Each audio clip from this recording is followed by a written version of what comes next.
Video's on. We're on.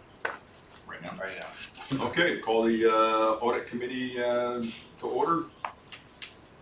Can we get a roll call? Mr. Stahl? Yes, Mark Greco, Present. Nick Canale, Present. Pat Carroll is absent excused, Tristan Clark, Present. Dennis Stahl, we're here. We have a forum. Great. We'll go to the audit, please. Overview. I'll introduce Christina Andreyko, who's the partner and responsible for our relationship with Grossman St. Amar. Christina and her team, Jane Galante and others, have been working on our audit together with our staff. And Christina's ready to present, discuss, let us know where we're at in the process and what's needed to get this finalized. Very good. Great, thanks. So each of you have a folder in front of you, and on one side of it should be our presentation, just for us to walk through this morning. So with respect to what we're going to walk through, we'll talk about the required communications, we'll talk about some financial statement highlights, a couple recommendations, and then some accounting and auditing updates. With respect to required communications, I'm required to delineate our responsibilities and how they differ from those of management. Our responsibilities in relation to the financial statements themselves are to express an opinion on the financial statements, which are prepared with information provided by management with your oversight. As your auditor, we're also responsible for communicating with you in both our audit opinion as well as the engagement letter, and then going through significant matters. So we'll do all those this morning. With respect to the scope and timing of the audit, all of that is consistent with the engagement letter that was dated August 1st. We have complied with all ethical requirements regarding independence. It's important to understand that we do provide certain non-attest functions. That's the actual assembly of the financial statements themselves. We have applied significant safeguards to reduce the threat of our financial statement preparation. So they are reviewed by a second partner who's not part of the engagement, just to make sure that nothing is overlooked. There are significant risks that are involved within our risk assessment of your organization. The most significant of those are the risk of management override, the risk of improper revenue recognition. Both of those are present pretty much in every audit. You also have a risk of segregation of duties, as we've talked about in the past. There's a small team here, right? So optimal segregations are not currently in place. With respect to qualitative aspects of your significant accounting practices, those are included in footnote 1, which is your significant accounting policies. There are also estimates within your financial statements. The most significant of those relate to the collectability of accounts receivable, as well as the functional allocation of expenses, and also the useful lives of fixed assets. Any questions on those items? No? Okay. Do we, just real quick, do we need to identify the separate partner who did the review? It's a separate partner from my firm. Right. So it's all within our quality control document that we provide. So Okay. yes, there is a separate partner. His name is Michael Son, Okay, thank you. and he provided the secondary review. We've worked with Mike Yes. in the past with circumstances, so. Yep. He's familiar with our Organization, yeah, and he does other IDAs within New York State. With respect to required communications, there were no difficulties to report, no unusual transactions, no uncorrected misstatements, no disagreements with management, so that's all what you want to hear. With respect to corrected misstatements, there were 2 journal entries, both of which Jamie and I went over with Kevin as well as Austin and Karen, and those have been posted to your books and records. Should the financial statements be accepted today, management will sign a representation letter also dated today, informing us that they provided us complete and factual information. There are no circumstances that affected the form or content of the statements themselves or our audit report, no consultations with other accountants or what we call opinion shopping that we are aware of, and there were no significant matters, findings, or issues that were a condition to our retention as your auditor. Any questions on those items? Okay. So we do have a clean opinion, so that's what you want to know. It's important to be aware of. I thought we'd walk through the statements themselves when we talk about a couple recommendations. Does that sound okay? And the financials that you saw throughout the year were rather consistent with what you're seeing at the end. As you saw, there were only 2 journal entries, neither of which were of major significance. So the numbers are pretty consistent with what you saw throughout the year, so that's also important to be aware of. That's what you want to hear as a committee. This is just a picture of your revenues and expenses and change in net position for the current year. You can see that revenues are down just a touch from the prior year, just about 1%. Expenses are also down a touch, they're down about 4%. The majority of that decrease really lies in last year. There were some post-retirement benefits paid to your former executive director, which were included in expenses, and those are gone this year.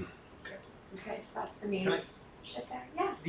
On that revenues line, the payment in lieu of taxes line, it's from 227,000 in 23, 228,000 this year, $1,000 change, but it says 100% change. It's an error in the formula, so I Okay. corrected it in one version, but they Okay. must have gotten printed from the old version. Thank you. So really, year over year, aside from that one sort of one-time expense, pretty consistent operations. There are some shifts, there were some more loans issued in the current year than issued in prior years. There was a shift in some expenses from EDF funds for the airport sewer, which took place last year, which didn't recur this year. But aside from those sort of one-time shift, pretty consistent operations year over year. Any questions on those? You can see your change in net position is positive. So revenues exceeded expenses by $74,000, which adds to your bottom line, increasing that to 17.9 in terms of net position to carry forward. Any questions on the statements of revenue and expenses? Yes, Thank you. okay. If we flip to the next page, you can see your statement of net position or your balance sheet. You can see that this also, a strong balance sheet. You have about 19.9, almost $20 million of assets. There's a couple shifts from the prior year. First, cash is up. The majority of that fluctuation is due to payments that exceeded disbursements, right? So when you're able to collect on more of your loans than you actually lend out, you have that increase in cash. You also have a shift in your loans receivable. So payments exceeded new loans given out. And there's also a change in the reserve in the current year that impacted that. So you can see total assets about 19.9. Your liabilities also up a little bit. The increase in liabilities relates to draws on IRP2 loans, net of payments. So loans that were drawn down on. So, and your deferred inflows and outflows are pretty consistent year over year. So that's deferred items for HUD and HUD MEP. Bringing you down to that same net position that we talked about of about 17.9. And then here we have the breakout. You can see what you've invested in capital, what's restricted, and what's available and unreserved. And that can shift based on your loans and where those stand and what funds have been lent out. Any questions on those? Again, consistent with what you saw throughout the year. Okay.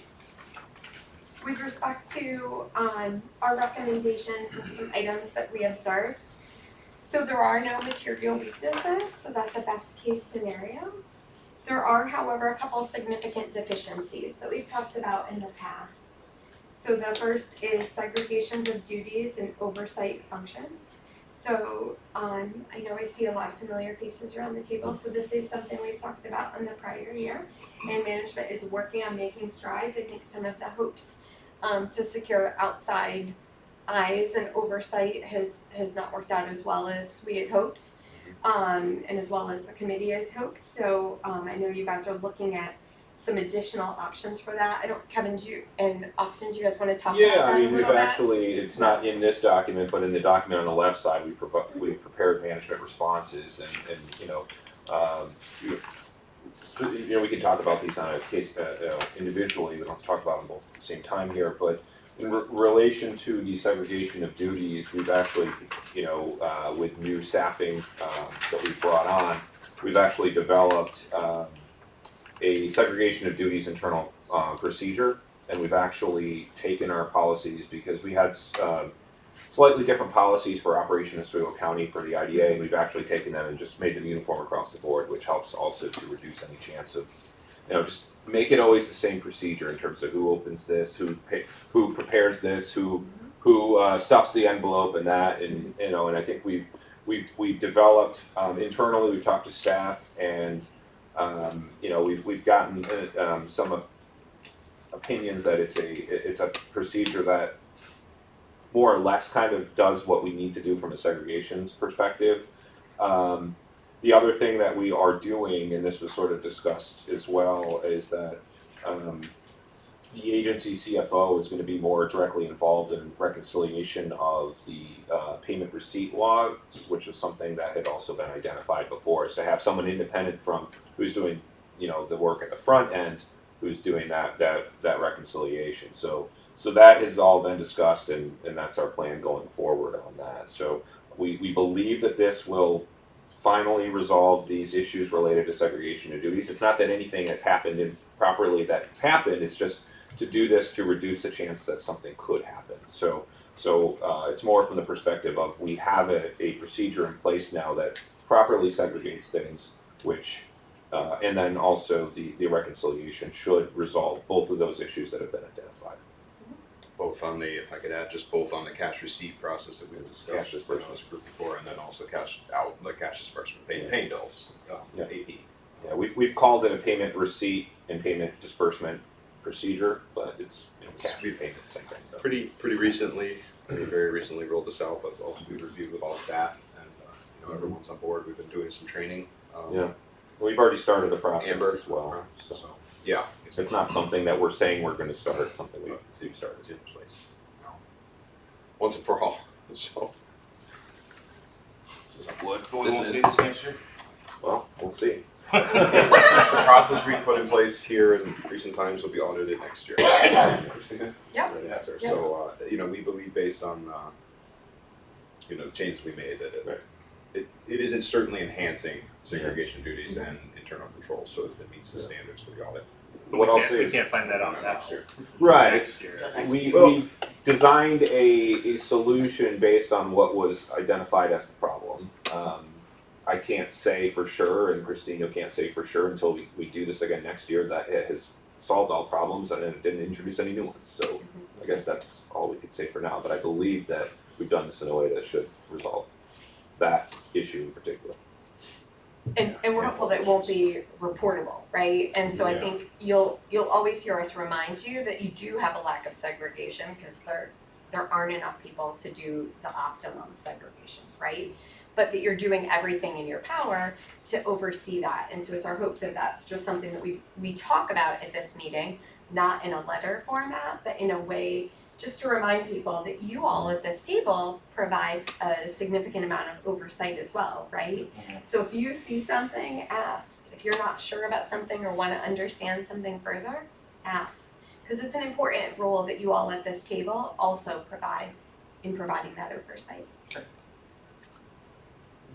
We did this too without. We're gonna put this process in place without hiring an outside firm, so it saves prevent spending that money.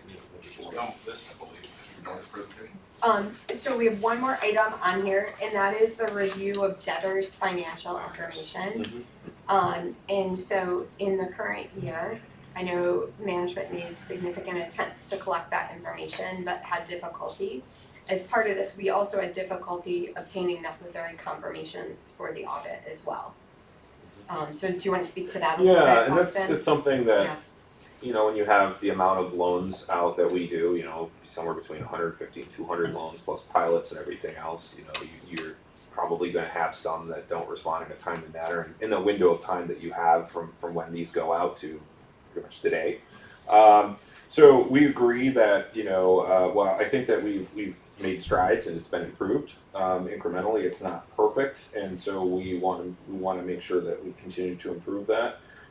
So while the IDA support staff have documented proof of multiple attempts to collect information from all companies that receive financial assistance, there's still instances of companies not complying on a timely basis. We have modified some procedures going forward. So what we've done in the past is everything has been by paper. It just makes everything take longer. We've gone forward and we had this conversation with the auditors as well that it's 2024, maybe we should just do this electronically. Things can be done much quicker. We can actually do more frequent sort of follow up with them, so we're not having to do all these things by letter and then the other things is that we're also, so that is one of the major improvements that we're making. The other is that we're going to be including language within follow-up requests about potential consequences of the failure to comply in a timely manner, which could be things from if you don't comply on your existing loans or your existing pilots, the IDA won't consider future ones for you. And other, obviously there's other consequences up to and including potential cancellation of benefits or calling for loans. So obviously if you're going to make threats like that, you can't make them empty and without the intent to actually follow through on it. But I believe that with these two changes, we're going to improve it. I don't know if it's ever going to be perfect, but that's what we're aiming to improve it every year. I don't remember specifically reading this, but is there language in the pilot agreements that they sign that say about their There is. complying? So they're They're required to comply. Yes. Yeah, so it's So in there. it's So not they have outside of the Yeah. bounds for us to say Pretty that. much whatever we want, whenever we want it, I guess, is how I would simply say it. Yeah. It says in the agreement, right? Kevin, Yeah. would you agree? Yes. So it's not outside of what we can do to do that. It's just when you do that, then are you willing to do that? So, but I think that we've talked. There's some certain problem ones that we have that What's the percentage of accounts that would be considered problem accounts? Well, there's the ones that I guess if you look at the whole pie, how many of them are there? Christina, what would you say is of all of them? Well, I don't know, in terms of like our confirmation process, there are certain ones that are difficult to collect and they're difficult to collect And they're important ones. to and they're collect. important ones. Yeah, they're there's difference large of ones. yeah. Okay. So like when we do our confirmation process, we select the largest ones, as you can imagine, because you get the most coverage that way.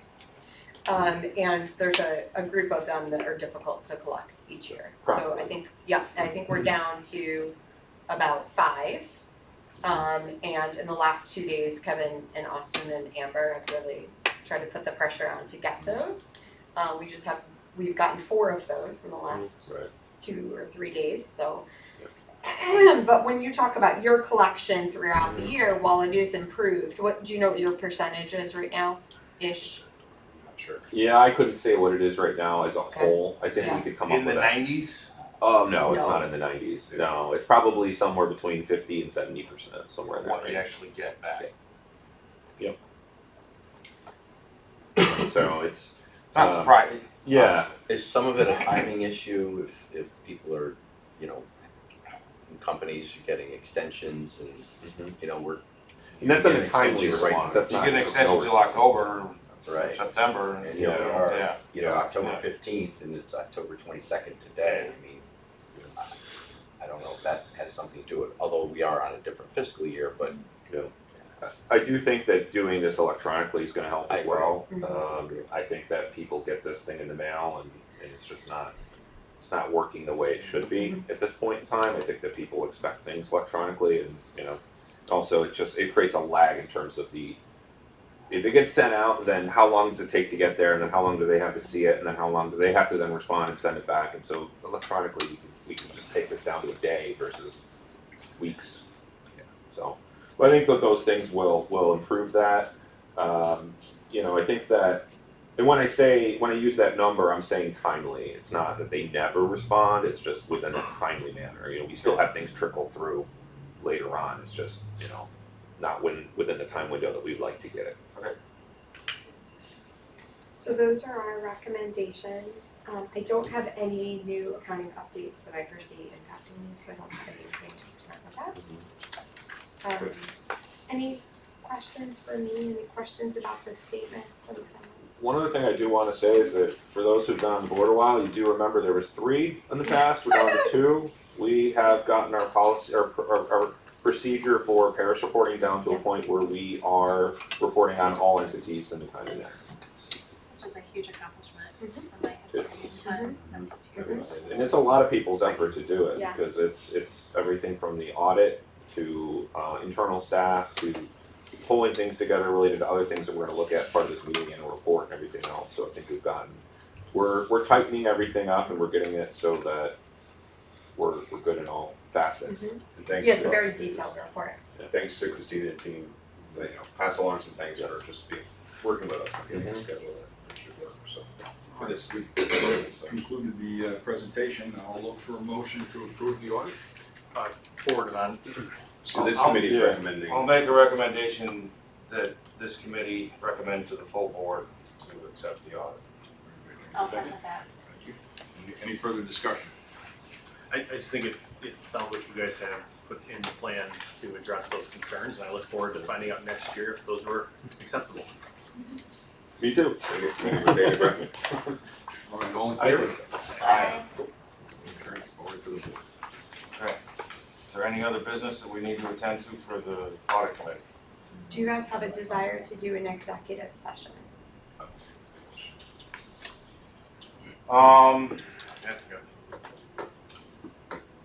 I don't feel the need to do it. Okay, Okay?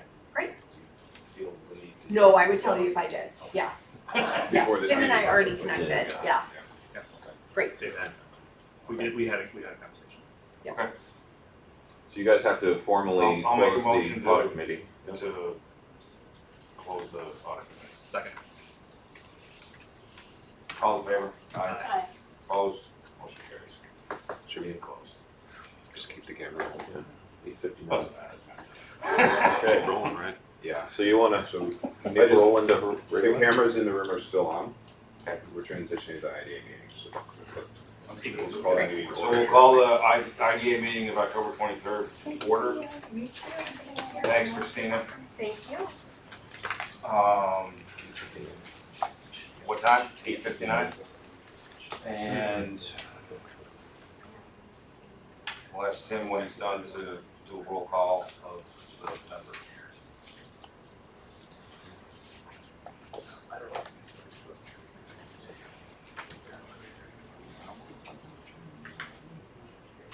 About 3 weeks.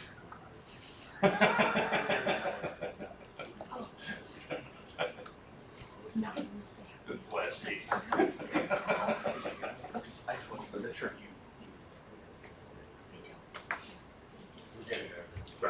Can you do the roll call? Hey, for good morning. the regular meeting? Good All night. right. I haven't even started by the month. What's your second one? That's my first one. Second one's coming later. And I'll do a roll call related to staff and visitors. All right. Nick Canelli, Present. Pat Carroll, absent excused. Mary Ellen Chesbro, Present. Mark Greco here. Trish Peter Clark, Present. Tim Stallline here. Gary Standard. All right. We have quorum. Austin, can you? Yeah, I will do a roll call for staff and visitors. So myself, Austin Wheelock, CEO of the Oswego County Industrial Development Agency. We're also joined by Kevin LaMontagne, CFO of the Oswego County Industrial Development Agency. We are joined by Nate Emmons, staff member of Operations Oswego County. We are joined by General Counsel Kevin Caracoli. And we do have a guest who will be joining us, Terry Rasmussen with Pure Sky Energy, who will be walking in the door momentarily. Okay, thank you. Item number 1 on the agenda is the minutes from the September meeting. Everyone had a chance to view those, check them out. I'll second. Mark, Tricia, any questions or concerns on the minutes? All those in favor? Any opposed? Motion carries. Minutes are passed. Notice the meeting was in the Pale Times on October 9th.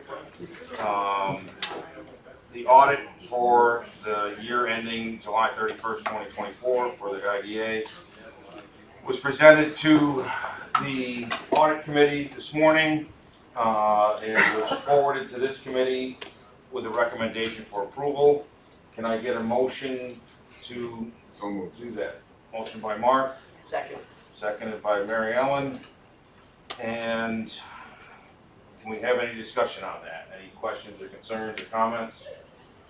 I'd like to say that it was pleasing that some of the issues from the past have been addressed, and there are plans in place to address whatever issues have been there this year.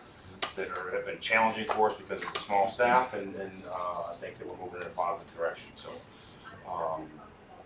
Any other comments or questions? Okay, can I get, all in favor? Aye. Any opposed? Motion carries. Thank you.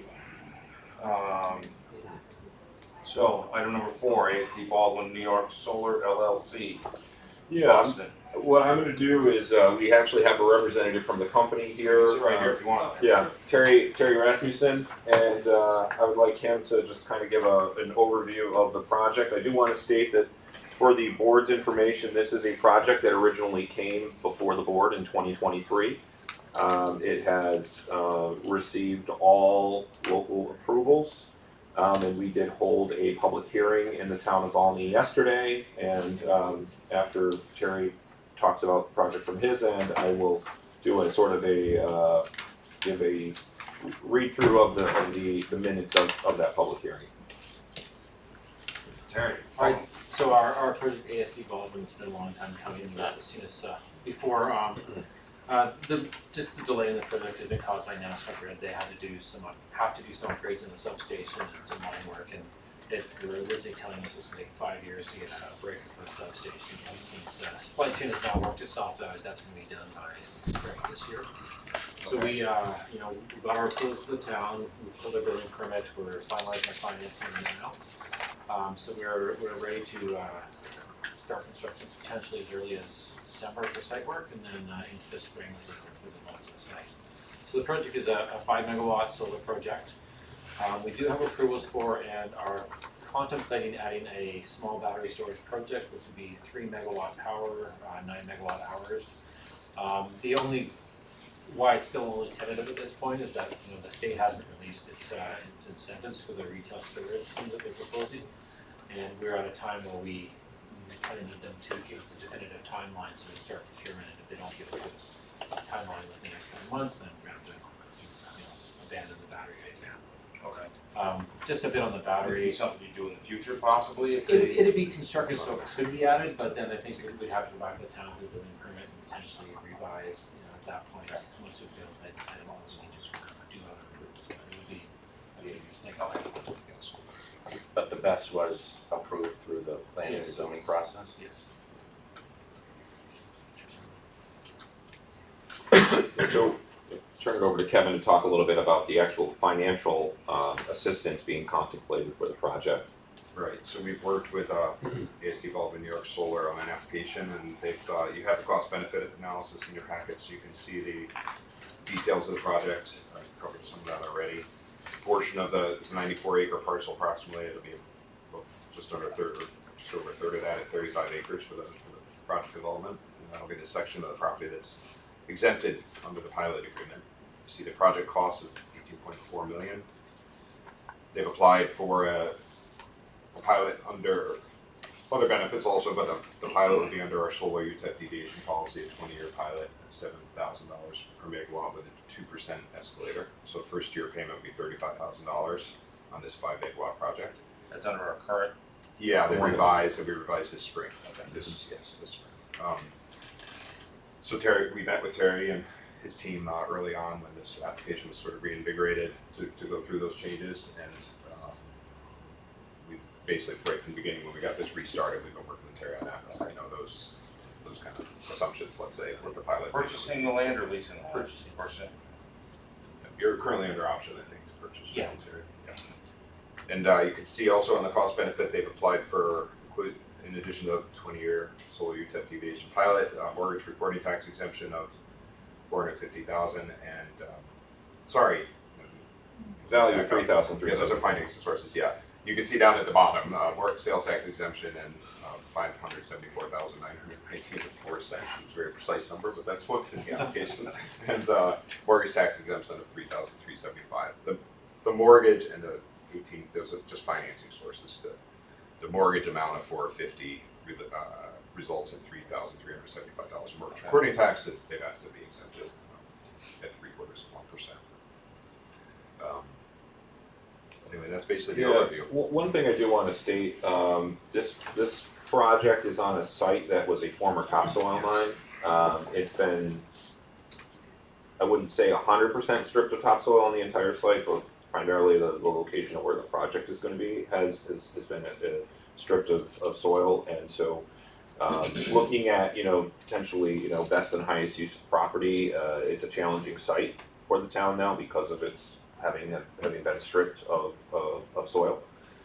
So that was also sort of taken into consideration when looking at this project in particular, at both the IDA level and as well as the town level.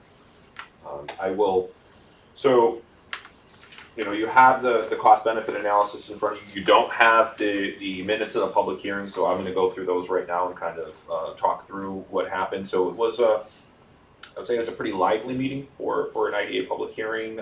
We had a county legislator, Linda Lockwood from District 11 was there in attendance.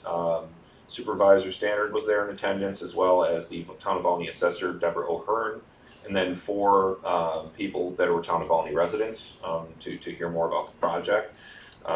In terms of what was discussed in the cost benefit, as well as in the public hearing notice was brought up to them at first. I'm not going to go through all of that. It's not really necessary, but at the end of that, we announced that any persons interested in the agency's financial assistance was told that this meeting would be taking place today, and they had the opportunity to come here. They also had the opportunity to talk at that public hearing about anything, any issues that they had or comments for or against. I provided the description of the financial assistance, what the company has applied, similar, really the same exact thing here. We just went through that. In terms of comments, so one of the residents that was there, Doug Hudson, asked for clarification on the value of the sales tax exemption, which we provided. Mr. Hudson did comment that the increased pilot payment, because right now the normal tax on that facility, that total normal tax is about $1,200, is going to, the average pilot payment over the period of 20 years is going to be $42,520 a year. So it's going to be an average increase of over $40,000 a year, starting lower and then increasing over the year of it. He did mention that it seemed that the increased pilot payment is sort of negated by the loss of sales tax for both the state and the county. So just want to make that aware that was a statement that was made. Mr. Hudson also made some general comments that the project would not create permanent jobs. He made a general statement, not necessarily related to this project, that solar farms are taking prime real estate, and that projects should be sited on lesser value property, which I did state that this project is being located on the former topsoil mine. So he didn't make that statement to this project in particular. It was just more of a general comment of what's happening in present day. Other comments that were made, Legislator Lockwood brought up concerns about what happens after the project is over, if there are funds to clean up the project. I responded that every solar project approved by the IDA is also required to have a decommissioning plan that is approved by the town.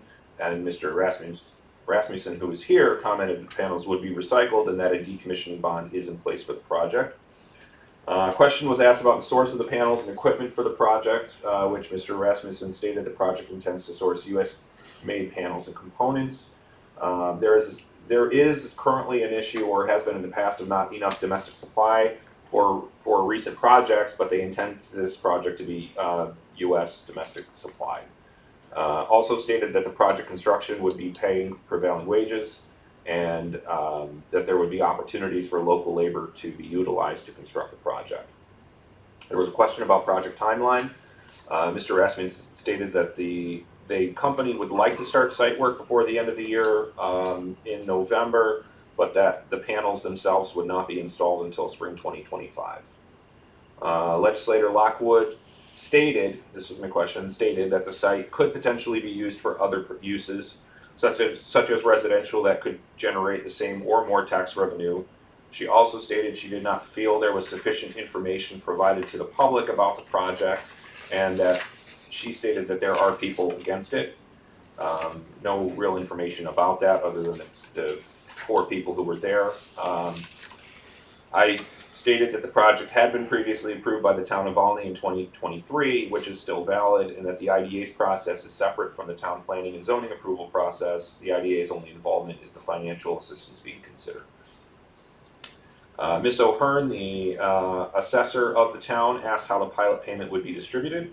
which I stated it would be distributed on a pro rata basis based on the annual tax rates of the Fulton School District, Town of Valney, and Oswego County. She stated that the town's portion would be approximately 6% based on that distribution. I could not confirm that at the time, but again stated it is based on the IDA's solar deviation policy, which is a pro rata distribution to the taxing authorities.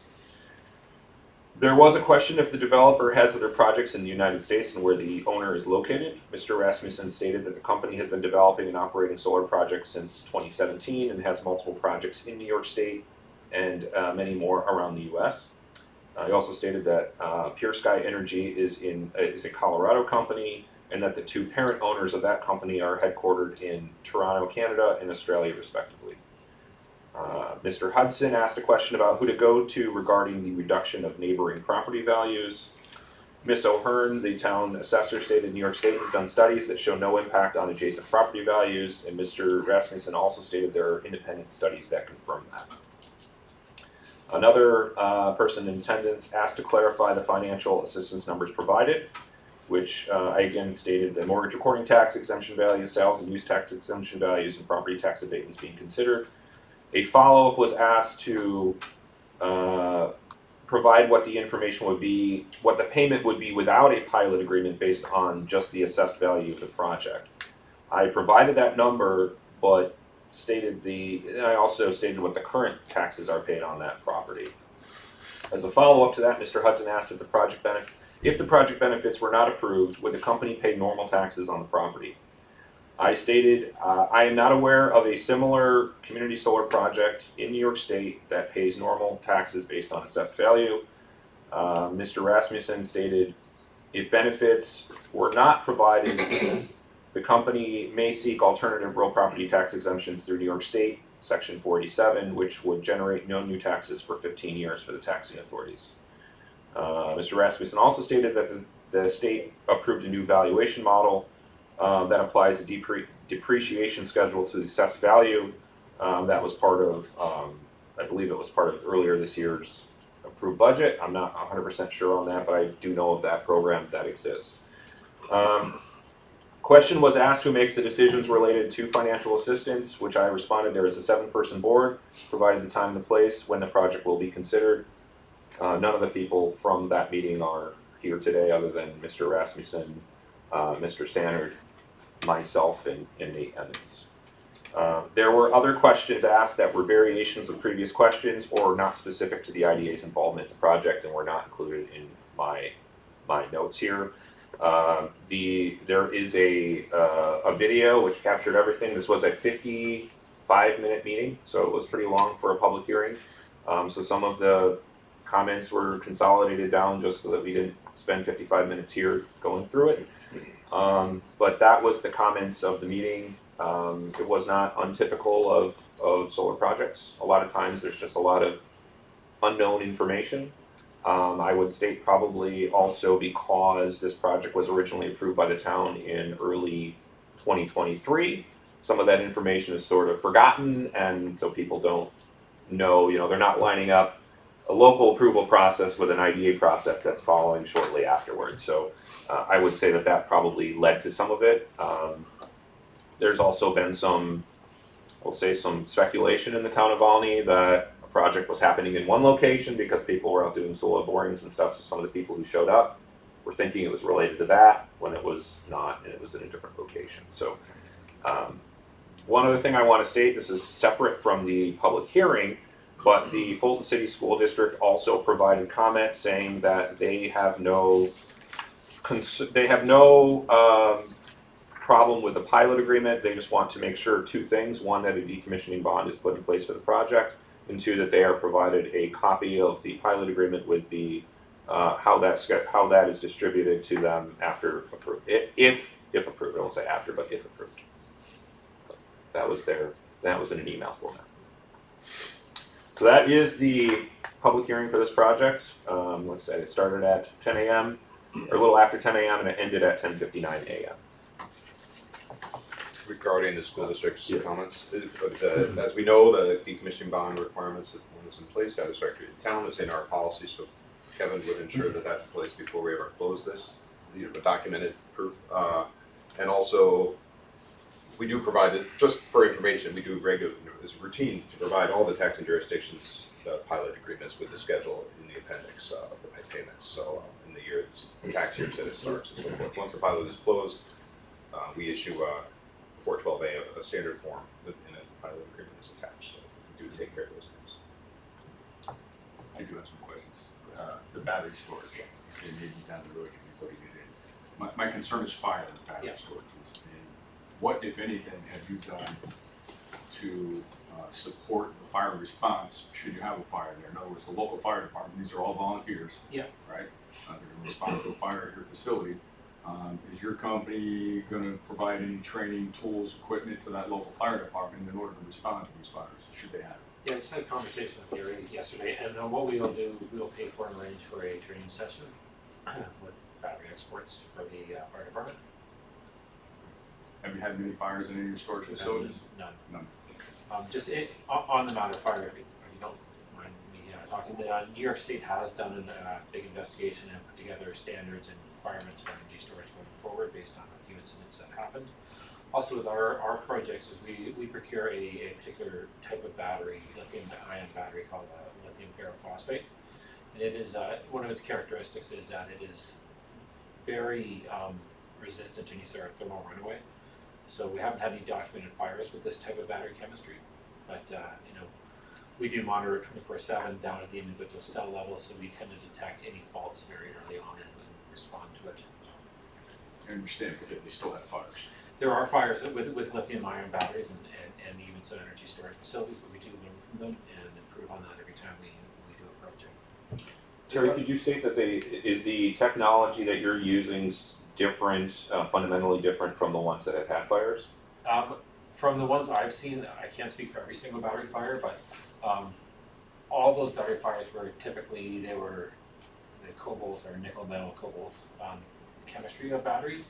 I'm not aware of any lithium-ion ferrophosphate batteries that have had a thermal runaway issue. Do we have any fire suppression systems on site to With first response for this type of situation? within the battery system itself, there's monitoring, there's gas Shutdown. gas detection, thermal detection, as well as there will be an on-site or self-contained fire suppression system. But the issue with these batteries is if something goes to thermal runaway, the batteries themselves, they don't actually catch on fire. They just get hotter and hotter and hotter, and then they off gas, and the off gas could become explosive if contained. So all these are vented so the gases don't contain. Beyond that, I'm not a fire expert, but I've spent a lot of time looking at this. Basically, what you just have to do is you just dump water on it until it cools down. Okay. So that's. And these gases, are they harmful? What kind of gas? If you have your face in the fire, yes, they'll be harmful. But they're not toxic and they don't last around. So they could be toxic if they don't last for a while. So around these fires that have happened, they have done monitoring and they haven't noticed any harmful levels of toxins. My next question, if I may. The sales tax, and somebody brought up the question at the town of Paulding. How much of this 574 sales tax savings would have been spent in New York, if any? In other words, are you purchasing anything in New York State that would generate sales tax to our community? I'm just trying to think of. I don't have the full procurement plan, but we are seeking the domestic content additional investment tax credits, so that requires us to buy domestically U.S. produced steel, racking, and as well as panels and cell. I don't know exactly where those are going to be paid, so I can't give you the full answer to that. This is really up to, when we do a sales tax exemption, it's up to in the event that all of that is spent within New York State. In many cases, it's not. So in most cases, they're not utilizing that full benefit, but That was my point. Yeah. I want the public to know. I mean, the solar panels. Most of this is not going to be spent here in New York State. So What it's really not what you guys have stated is that you're committed to domestically sourced materials. That doesn't necessarily mean New York State sourced materials, especially on the panels. Correct. I think It'd that's be an very- important thing for our public to understand as well. I mean, when we give away, it looks like we gave $580,000 that taxpayers would see.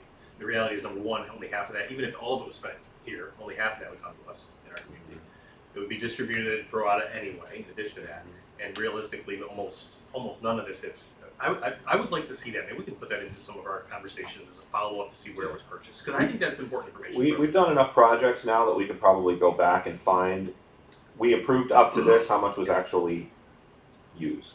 You know, it's probably gonna be more related to the local materials, like if you're buying fill, because you're not gonna be trucking fill out of state. You know, that stuff you're gonna be buying locally, maybe some of the other metals and things like that, but a lot of these things are packages, you know, and you're ordering it from somewhere. It's not, what are the chances it's made here? I don't know.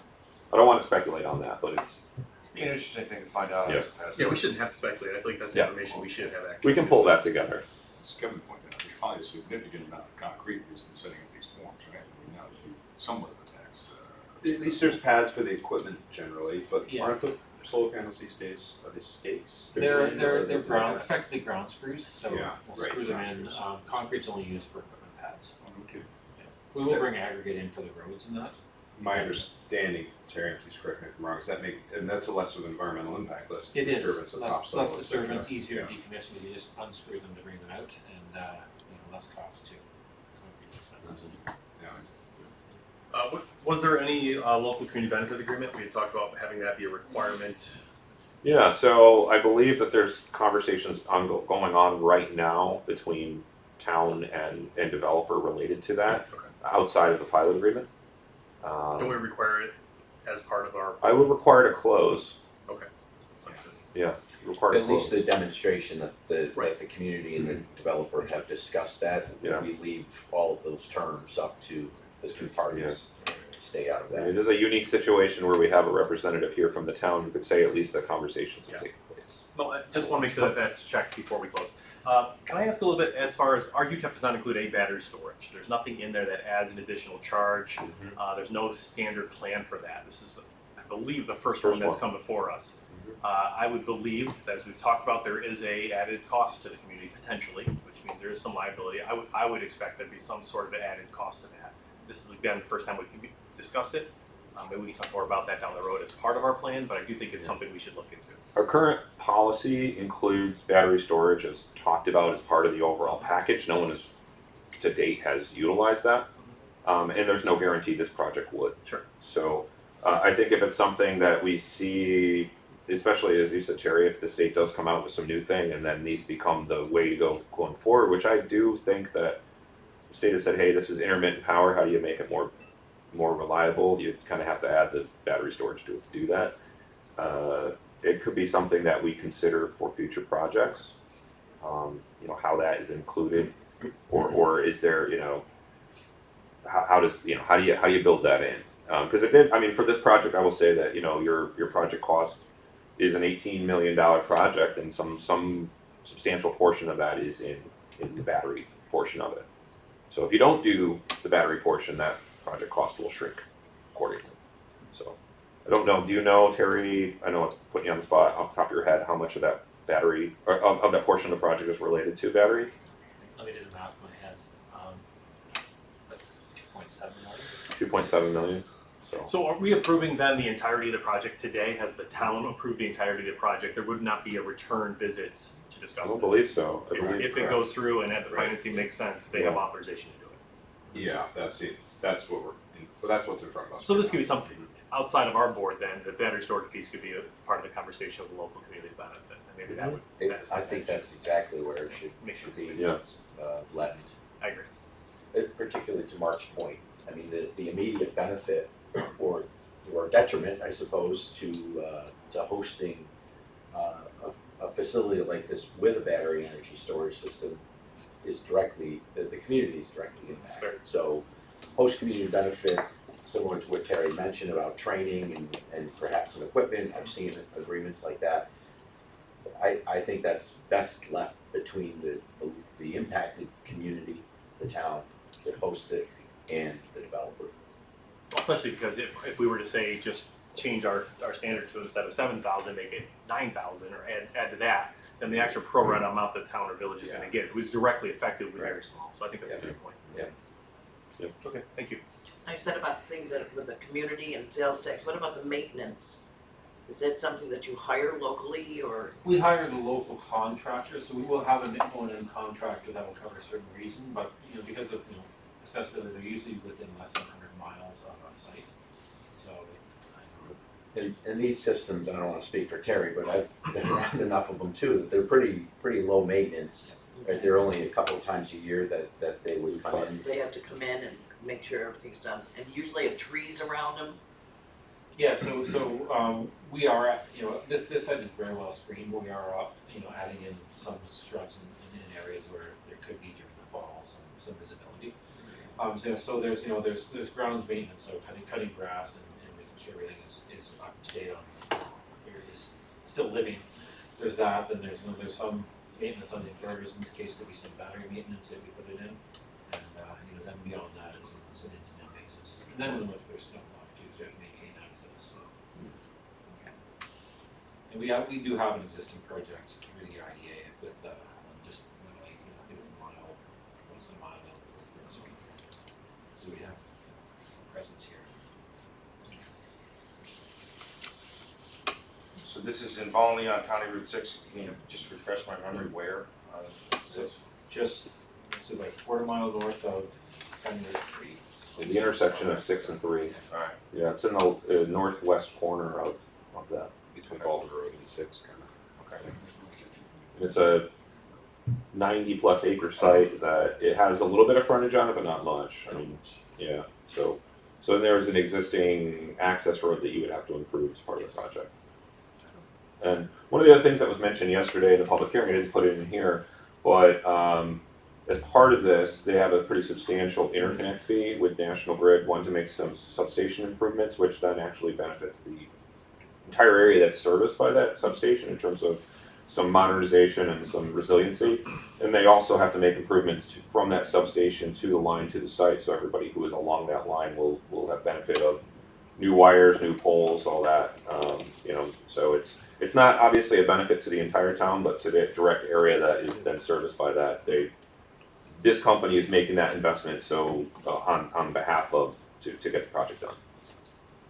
Gary, is there anything you'd like to say about this project here? No, myself and the town board are on board with this. Okay. There's a lot of things that were come out in the public hearing that I didn't realize, you know, $1,250 in total taxes. The town only gets about $120. Yeah. Now we're gonna get, what, a couple thousand. Yeah, 3,000 Yeah. approximately to start, and then it'll go up from there. So, you know, and the people that were there yesterday, they got it. Okay. They learned a lot about, you know, what's going on, so. That's good. And you're not gonna see it from 6. No. Yeah. Okay. Anything else? Anybody? So we'll move forward with the secret resolution at this point. Turn that over to Kevin to talk about as well. Yeah, so we as we have done before, we'll adopt the town's secret findings. Okay. The town has made a negative declaration, and Sorry, I gotta get some more. our I'm listening. council at Barclay Damon has reviewed all that documentation, and basically it's up to us to accept their findings and adopt the negative declaration as well. Anything else to add, Kevin? No, I think that's in line Pretty with standard. several other projects that we've approved that have gone through the local zoning and planning approval process. I don't think we were identified as No, we weren't notified. as an interested or an involved agency at the time, but so that's why we're adopting Okay. a resolution. Yeah. So we're gonna ask for a motion to adopt the secret resolution. Approve this For- secret for- resolution. Approve the secret resolution, which, Which then basically is accepting and adopting the town findings. can I get a motion for that? I'll make it. Second. Tim and Mark, any questions, comments, concerns? All those in favor? Aye.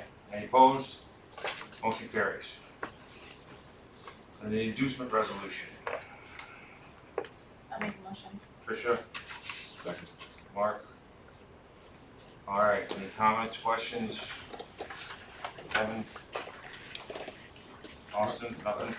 No. All those in favor? Aye. Any opposed? Motion carries. Pilot resolution. So moved. Mark? Seconded? Second. No? All those in favor? Aye. Any opposed? Motion carries. I do want to make a quick statement on that, just so it's a 20-year, we've discussed this before, it's following our solar deviation policy, so the pilot resolution, the pilot would be a 20-year pilot.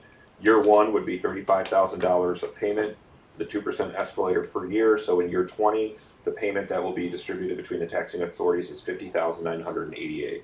So it's, so the average over those 20 years is $42,520. Great.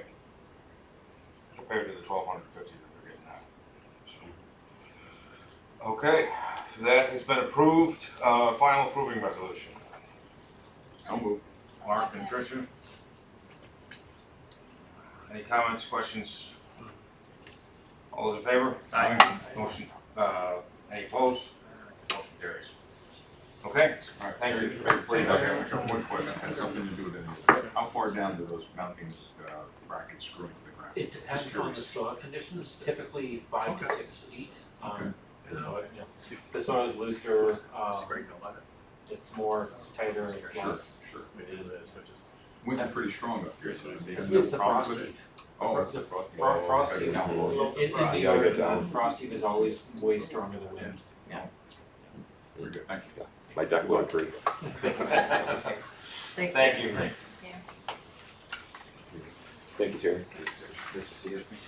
So we'll, okay, moving along, National Grid, Town of Holly easement requests. Yeah, I can do this. So we were contacted earlier this month by National Grid. National Grid is installing a new service for Messer, which is the CO2 plant down adjacent to the vacant ethanol facility. But to do that, they need to install 2 new poles. They have requested an approval of an easement from the IDA for a new tension pole on property that we own across the street on the other side of Owen Road. So this is on the wastewater treatment plant property. They provided us with a map. I looked at it. I see no issue with us doing this. And they're also, at the same time, they have gone to Oswego County and to Rich Mitchell to request also putting a pole over on the Addis property, which the county owns.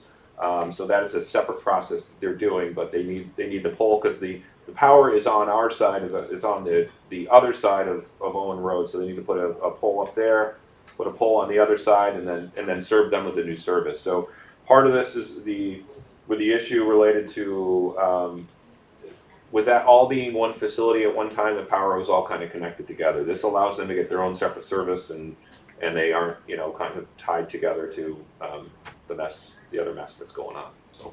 So does it bisect our property in any way, or? What I will do, roadways? I will show you right now the map, and it's not gonna, I mean, this is more of a diagram than a map, but if you were to, so this is where Messer is, so down here is 57, Owens Road comes up the side, over here is where Riverview Business Park, way over here, the ethanol facility is here, Messer's here, we own the wastewater treatment plant on the, this be the south side of Owen Road.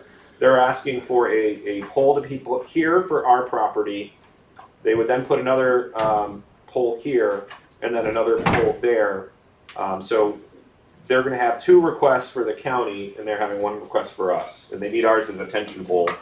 So I don't see how it impacts our ability to develop the property. Is it impacting the right of way for the road? It's right in the middle of the road. That one is not on our property. The one that we have is this one here. Alright.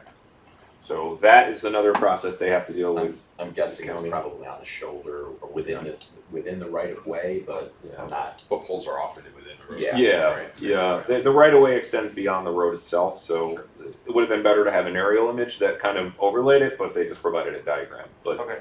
But it should have no impact to us. It's not like right in the middle of an access road or something that would be a challenge for us to further develop our property. Great. Has Kevin reviewed the easement? Have you reviewed it? I have not. There you go. Now reviewed it. Yeah, it's obviously we could always do an approval contingent to Kevin's review. And applicable insurance is required based on Kevin's feedback. I'd like to make that motion, Trish. I'll make a motion pending Okay. Kevin's final approval, will endorse the easement request. Tricia, seconded by Gary. Any other comments? Questions? All those in favor? Aye. Any opposed? Motion carries. Thank you. Industrial Park Expansion Engineering Work Order. Yeah, so we also earlier this month, we've been having very productive meetings with National Grid related to the engineering work that they need to do on their end. So we've done ours, all the work that we have been able to do up to date with CNS. There's some work that has to be done by National Grid because it has to be done to their spec, and they design the substation and that. So they have provided us a work order to the IDA. It's a cost of, I have it here, right here.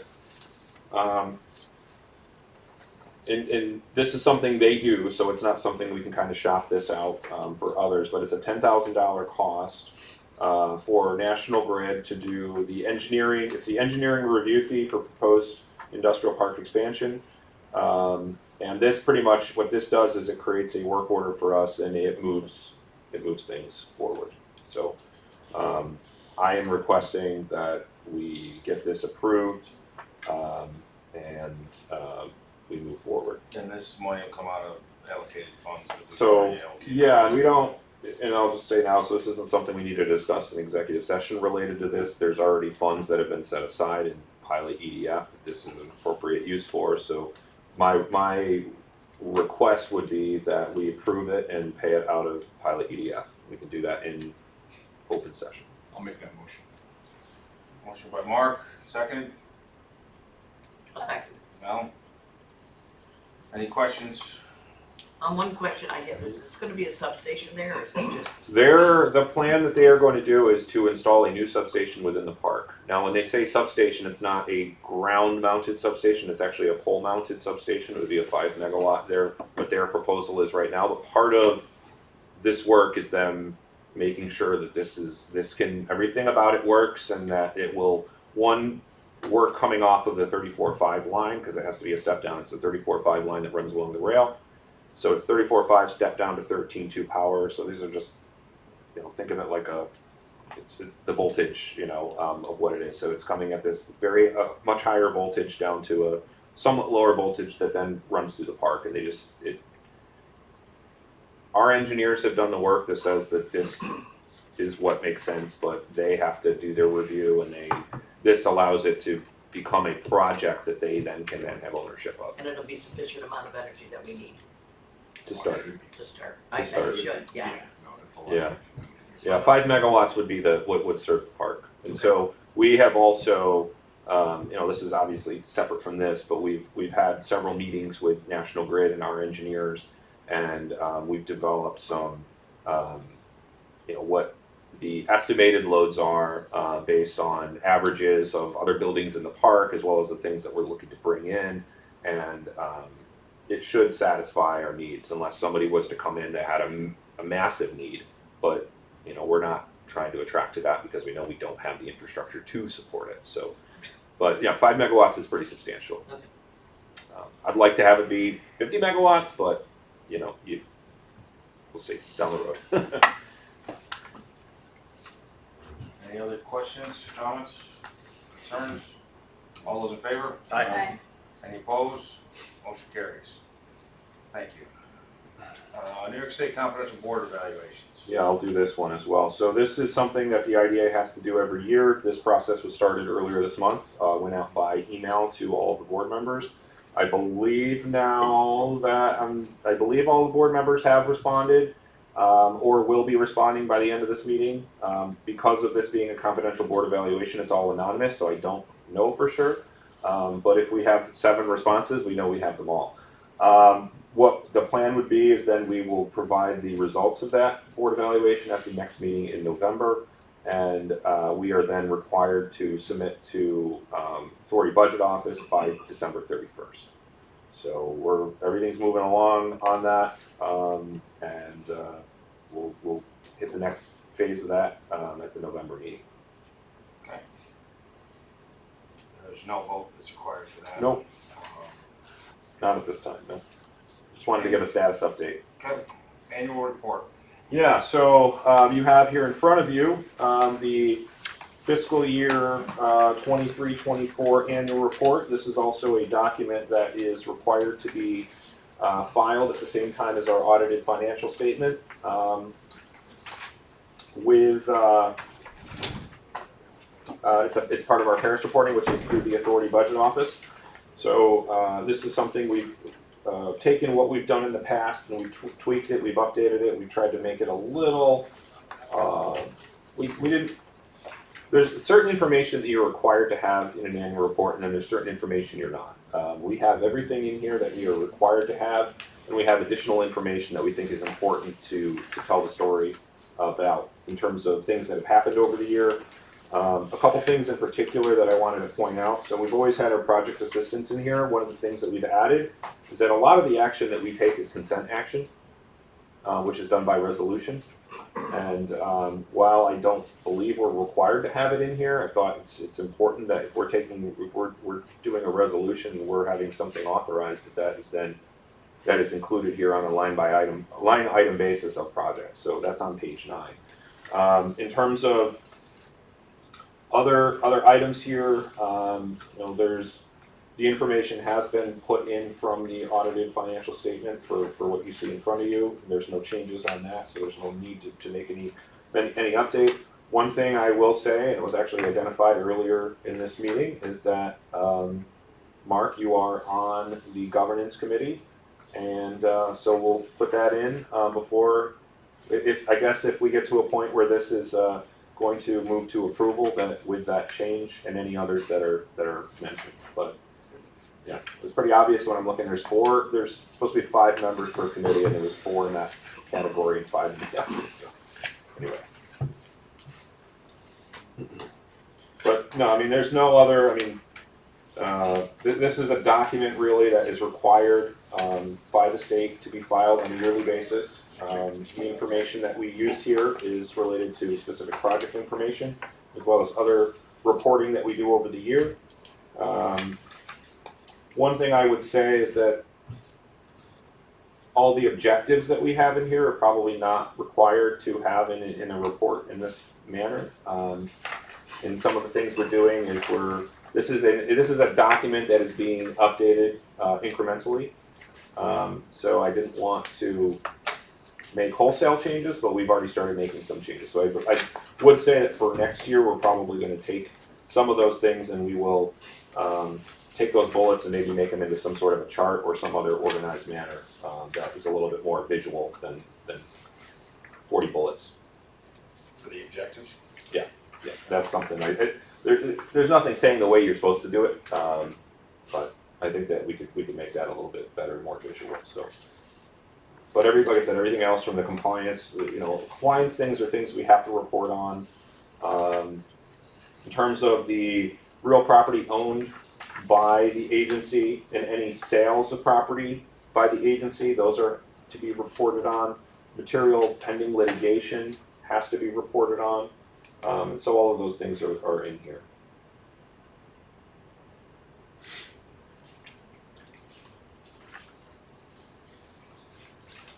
So we open up if there's any questions related to the document. Property and phone, did we sell that back?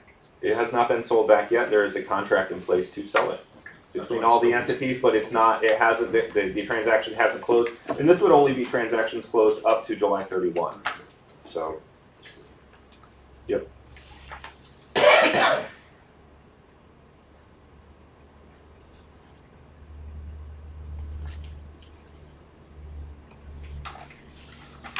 Any other questions? Comments?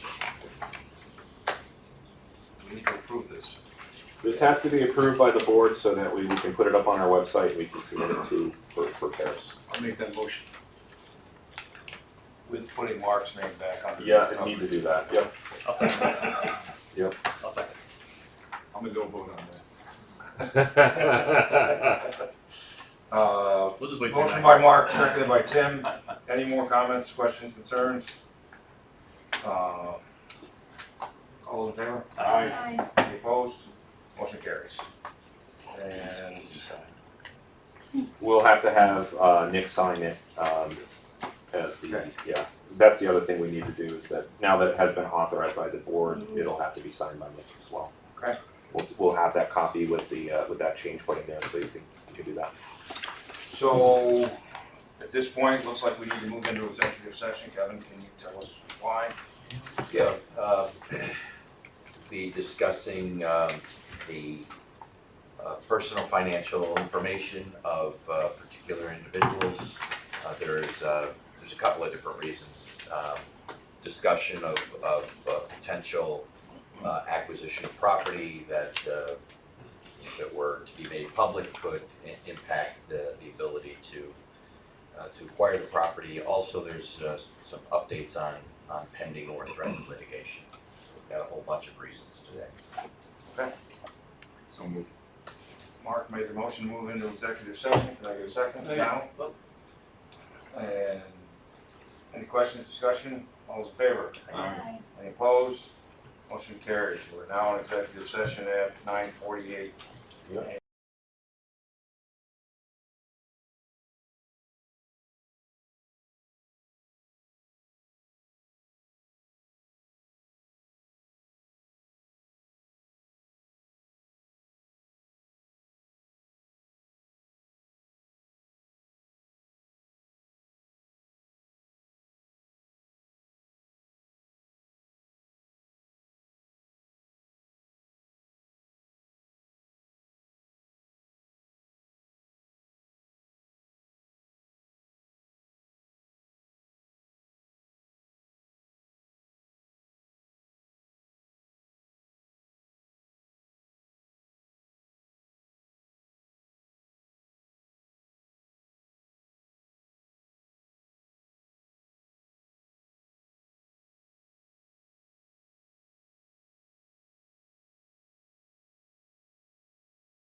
we'll have to do that when you come out. Are we out? Yep, we're out. All right, we're out, so we'll have to take that official vote to come out now. Okay. So moved. Moved by Mark, seconded by Gary. All those in favor to come out of executive session? Aye. Any opposed? We're out of executive session, 11:20. Okay, business that we need to address coming out of executive session is to approve the 3-month deferment extension request for Brown Dogwood Products. Can I get a motion for that? So moved. Mark, Mel, all those in favor? Aye. Opposed? Motion carries. The rest of the stuff is not actionable items at this point. Is there any other business we need to discuss? No other business other than setting a date for the next meeting, or for the January meeting. You have the next 2 meetings set. What are you looking at? I'm looking at the week of, do you want to do the very last week? But, well, no, that's cutting into February at that point. Looking at, how about Wednesday, January 22nd? I don't know when the semester starts, so I don't know. Okay. But I'm teaching Monday and Wednesday next semester. Okay. Oh, so you're free again now Tuesday, Thursday? I'll be Oh, Tuesday, Thursday, there you go. All right. What about Tuesday, January 21st? Can we look at Thursday, just in case somebody takes a long weekend for President's Day? Yeah, I think we could do that. Okay, works for me. 23rd at 8:30. I don't know if I can make that one, but I'll try. If we don't go as long as we did today, I could. I hope not. Can